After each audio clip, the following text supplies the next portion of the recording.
ये मेरे गार्डन के ब्यूटीफुल स्कारलेट फ्लैक्स अलसी के फूल।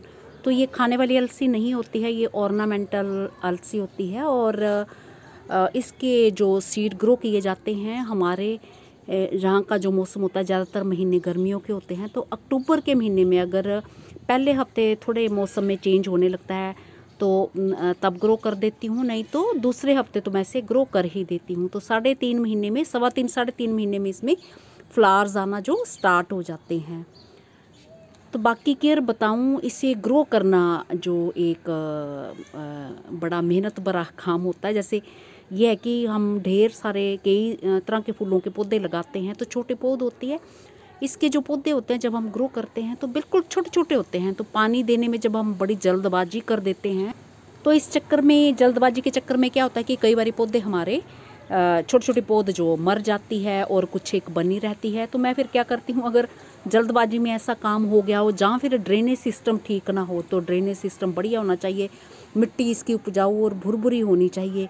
तो फिर आप आराम से पानी दो तो सारे पौधे बने रहते हैं। और नहीं तो फिर पौधे हमारे काफ़ी कुछ पौध जो हमारी मर जाती है। तो फिर मैं साथ के साथ और सीड डाल देती हूँ। और इसमें सीड ऐसे लगाएं कि जैसे एक उसमें गमले में खूब सारे पौधे हों, तो तब इसकी खूबसूरती निखर के आती है। अगर एक गमले में एक ही पौधा रहने दो तो वो इतना सुंदर नहीं लगता है। तो ये एक साथ अगर बड़े पौधे हों तो बुक्के की तरह फिर ये फूल लगते हैं। तो इनके फूलों की जो लाइफ है 4 दिन रहती है। और इन्हें जो आप बहुत ज़्यादा तेज़ धूप में ना रखें जब खिलने लगते हैं। तो अगर टाइमली लगाए हों तो जनवरी से खिलना शुरू हो जाते हैं। ये तो मेरे इस बारी जनवरी से ही खिलना शुरू हो गए थे।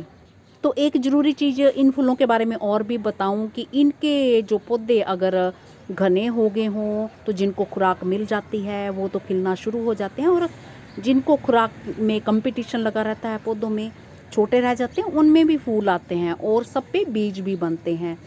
एक चीज़ और ज़रूरी, वो ज़रूरी ये कि घने पौधे हों तो आप सोच रहे होंगे कि इन्हें ट्रांसप्लांट कर सकते हैं। बिल्कुल भी नहीं। ये ट्रांसप्लांट जब करते हैं, मैंने बहुत बारी करके देखे, तो वो चलते नहीं हैं पौधे।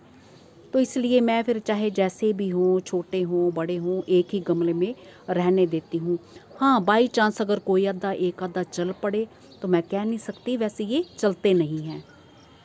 इसके फ्लावर्स जो बहुत सालों से मेरे गार्डन में बने हुए हैं, तो मैं एक बारी जो सीड ICR पूसा से मंगवाया था, तो हमेशा वहाँ सीड नहीं मिलता, बाई चांस मिल गया था तो बस उसी से मैं ग्रो करती हूँ और सीड गार्डन में तैयार करती हूँ। और इसका सीड थोड़ा ज़्यादा ही रखना पड़ता है।